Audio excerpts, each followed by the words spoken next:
قومی احتساب بیورو نے سابق اسپیکر مرحوم آغا سراج درانی کا کیس واپس لینے کے لیے احتساب عدالت میں درخواست دائر کر دی ہے۔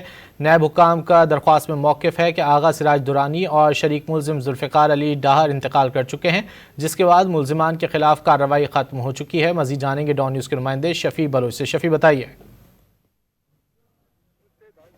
موقف اختیار کیا گیا ہے کہ اس ریفرنس کے مرکزی ملزم آغا سراج درانی جو ہے وہ انتقال کر چکے ہیں، شریک ملزم ذوالفقار علی ڈاہر بھی جو ہے وہ انتقال کر چکے ہیں اور انتقال کے بعد ملزمان کے خلاف کارروائی ختم ہو چکی ہے۔ دیگر شریک ملزمان پر الزامات جو ہے وہ مرکزی ملزم کی مبینہ بے نظمی اعداد رکھنے اور معاونت تک جو ہے وہ محدود ہے اور مرکزی ملزم کی عدم موجودگی میں شریک ملزمان کے خلاف کارروائی جو ہے وہ بے نتیجہ رہے گی اور پروسیکیوٹر جنرل نیب کی رائے میں موجودہ حالات میں ریفرنس جاری رکھنا جو ہے وہ بے سود ہوگا اور اس میں یہ بھی موقف اختیار کیا گیا ہے درخواست میں قومی احتساب آرڈیننس 1999 کے تحت ریفرنس واپس لینے کی اجازت جو ہے وہ دینے کی اس میں جو ہے وہ استدعا کی گئی ہے اور چونکہ فاضل جج کی عدم دستیابی کے باعث لیک عدالت نے ریفرنس کی سماعت 1 اپریل تک کے لیے ملتوی کر دی ہے۔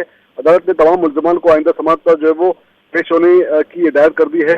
مرحوم آغا سراج درانی کے خلاف 1 ارب 61 کروڑ روپے سے زائد کے اثاثے بنانے سے متعلق ریفرنس جو ہے وہ احتساب عدالت میں نیب کی جانب سے دائر کیا گیا تھا۔ جی بہت شکریہ شفیع بلوچ ان تفصیلات کے لیے۔